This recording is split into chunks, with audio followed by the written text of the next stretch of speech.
Today, the Sun-Gazette is happy to sit down with Williamsport Mayor Derek Slaughter to have a talk about the city's finances.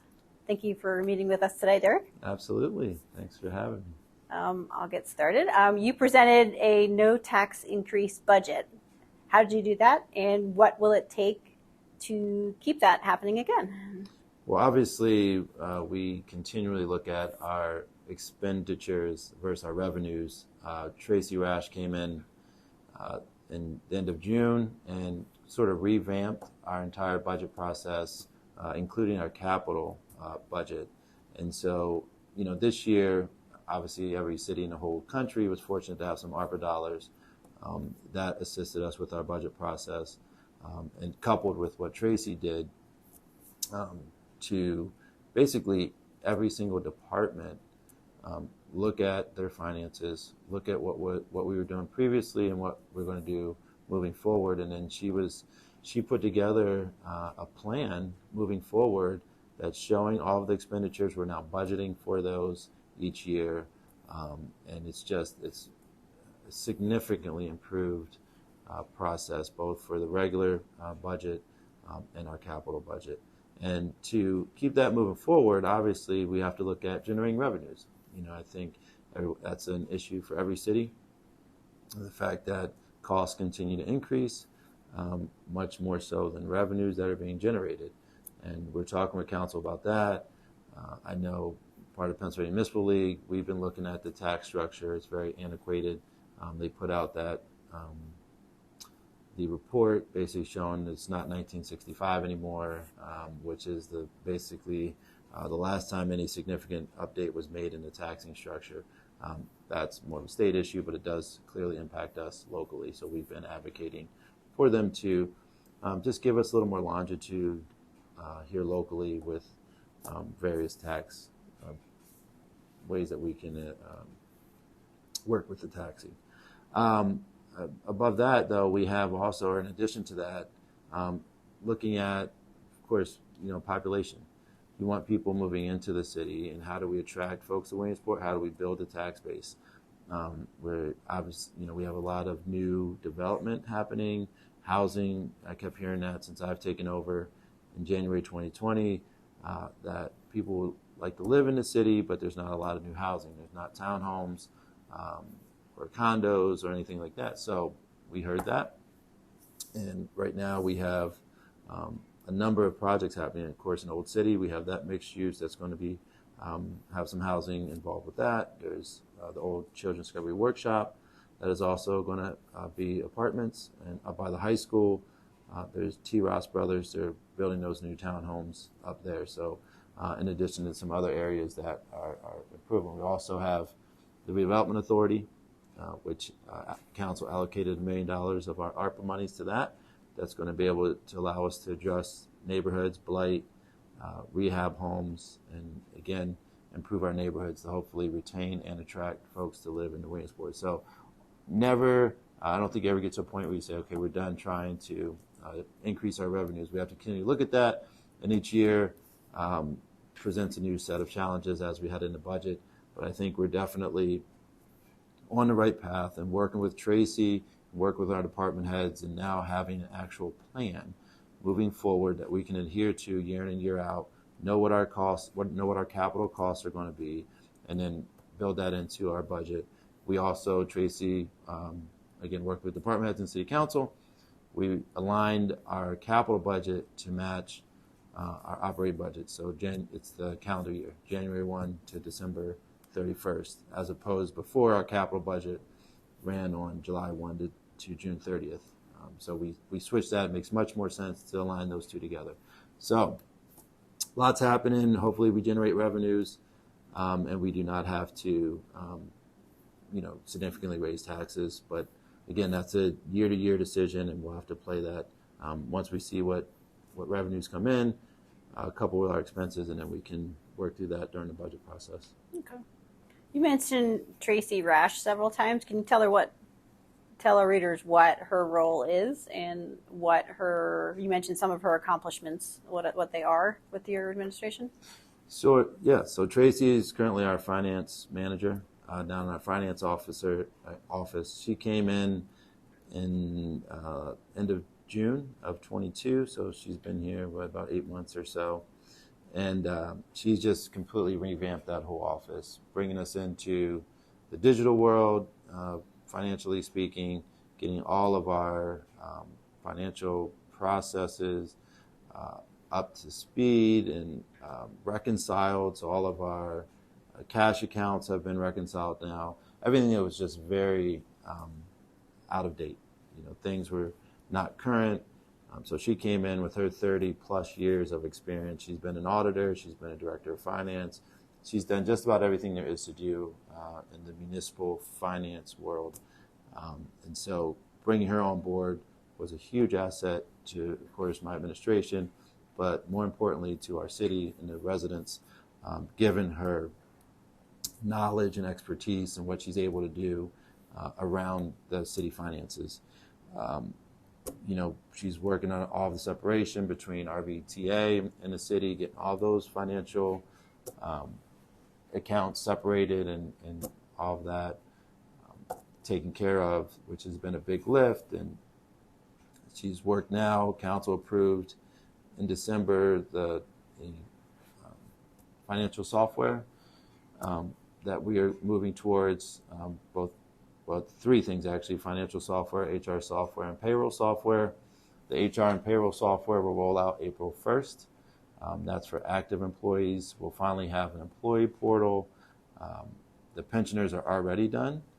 And then everything will be online. So our benefits package, leave time, just all the things that we're doing paper and pencil right now. Well, finally, we will be digital. That's going to save a significant amount of employee time and just make the whole entire HR financial process efficient and streamlined. So we're very much looking forward to that. No more paper and pencil payroll. Our pay stubs, W-2s, everything will be electronically. I know many organizations have been doing this for a long time, so they're probably like, but we're very excited because the city, when I came in, I couldn't believe that we were still as antiquated as we are. So to finally be moving forward and getting the software, getting all these upgrades, we're looking forward to it. And it's going to benefit our employees too. So they don't have to come in and, bring in paper, fill out paper stuff. They can just get right on their phone or online. It'd be the same with the sign in, sign out, check in, check out system, whatever you want to call it, for our employees. It's all going to be digital now. So very, very excited about that. Looking forward. So that's April 1st. And then our financial software will be later in the year. We went BSNA with that. And again, this is part of the financial strategic management plan we went through with the State Department of Community Economic Development, DCED. We created a 5-year strategic plan, and then they gave recommendations as part of that. And one of was all this: the financial software, HR software, payroll software. They pay, so we went with BSNA for our finance software. The state, then DCD, will cover 7% of it, so it's only a 30% cost to the local, to us, which is huge. That'll roll out. The financial software will roll out later this year. We're doing the HR and payroll first, then we'll roll out the financial software. That will all be forward-facing, so all the departments, all of our budgets, the community, everyone, it'll be right on our website, forward-facing. You'll be able to see revenue, expenditures. We'll also make it much more efficient as we work with City Council through the budget process. We won't have to wait until October, November. All of the now this year we might, because depending on how long it takes to roll out and implement the system. But future years, all the financial numbers will be there. And if council has iPads or laptops, whatever technology they choose to go with, they will have access to this information as well. And so it'll be real time updated. So, you won't have to call in and say, what was what did the mayor's office spend this month? You'll be able to see it. So it's going to be transparent. All the things we've been talking about for a while now. And you'll be able to see exactly how the tax dollars are being spent. Okay. It was announced in the Council Finance Committee, the search for a budget and fiscal officer will begin in April. Can you tell us what role will they play? Sure. The budget and fiscal officer is going to work with Tracy initially. They're going to oversee, of course, our budget and fiscal matters. Tracy will get them caught up to speed with where we're coming from and then where we are and where we want to go. So Tracy's going to oversee that whole process initially. That job, if it's not posted yet, it's going to be posted any day now. I think it is already posted. And we're looking to make that hire April 1st.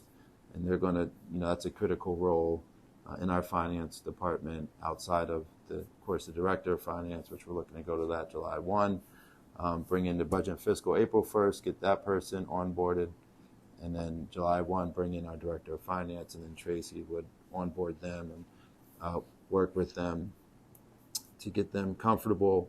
And then, once we get everything implemented, Tracy can then start to back off a little bit and hand more of the controls over to them. So a little bit of a process. It's going to take some time. Fortunately, we have Tracy here to guide us through this. She's done this many times before in other municipalities. So as we bring on these new folks, they have a tremendous asset to learn from in Tracy. So so budget and fiscal will be April 1, director of finance July 1, provided we have quality candidates to fill those roles. But we're hopeful that we're going to get good applications and we'll be able to move forward with those candidates. Is there anything about your vision for the finance office that you didn't mention or I didn't ask you about? We ran our mayoral campaign on this, so it's nice to see that the financial house is in order and we continue to get it in order. We talked about bringing in the new technology and software, and we've done that now, and really making everything as transparent as can be, and setting that or resetting that foundation so that we're on solid financial footing moving forward. We've done that, and now we'll take it to the next level, which is just continuing to, procurement processes and now all the different sort of in the weeds type of financial matters that we can now move on to and just make everything much more efficient, much more streamlined, and bring our finance office into the 21st century. So I'm thankful for what Tracy's been able to do and what collectively we've been able to do along with City Council to really move the finance office forward and get us where we need to be.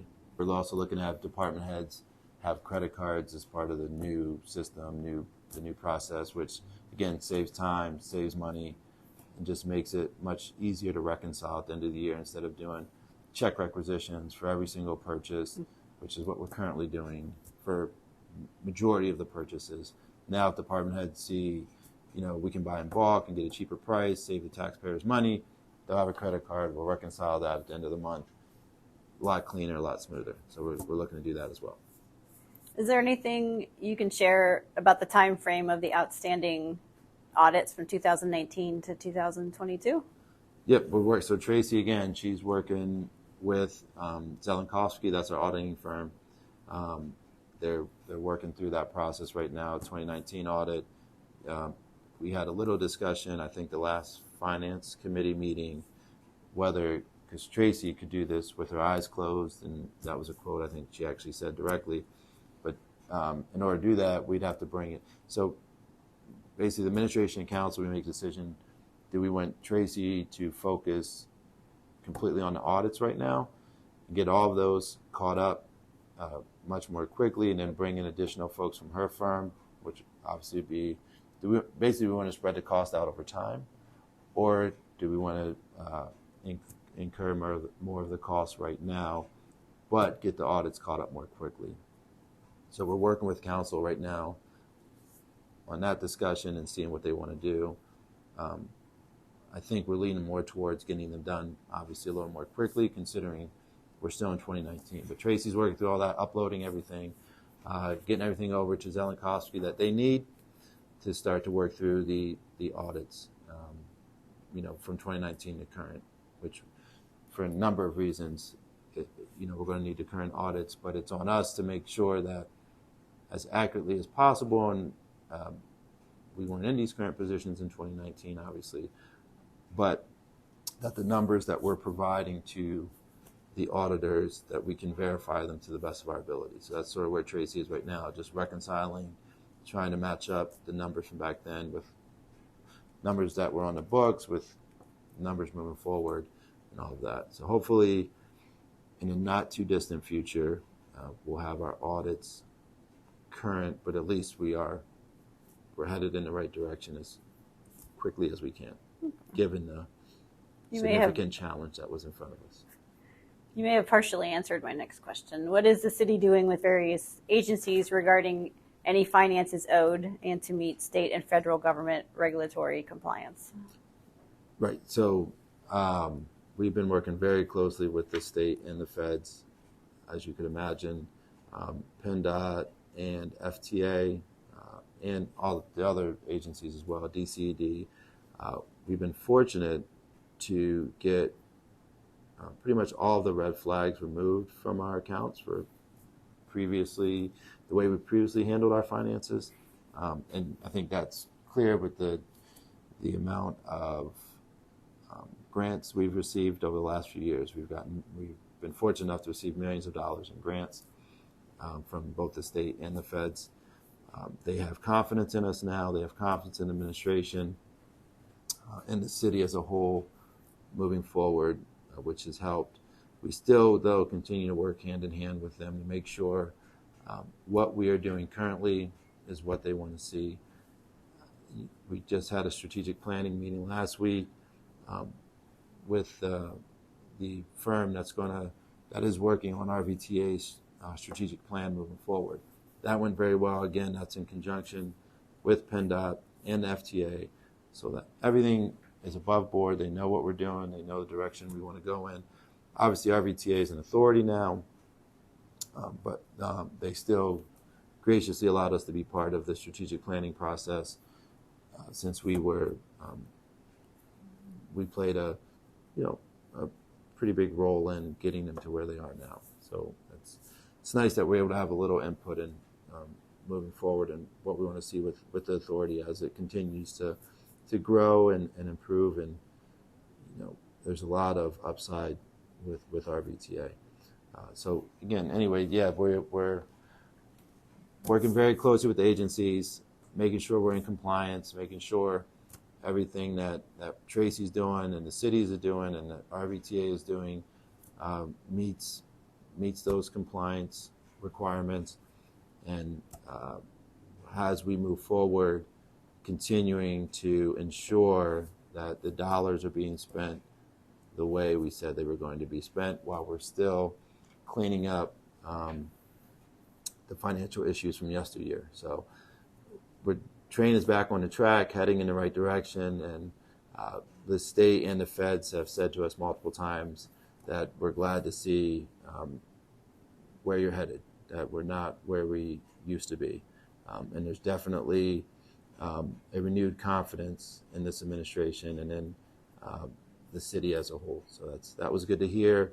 We're not done, obviously. We still have some work to do, but with the folks that are in place now, full confidence that everything will be straightened up moving forward. And with the software, like I said, the public can have confidence in us as well, because they'll be able to see exactly what we're doing related to the finances, so that we hopefully never get in this position ever again. A lot of projects, a lot of possibilities, a lot of things happening.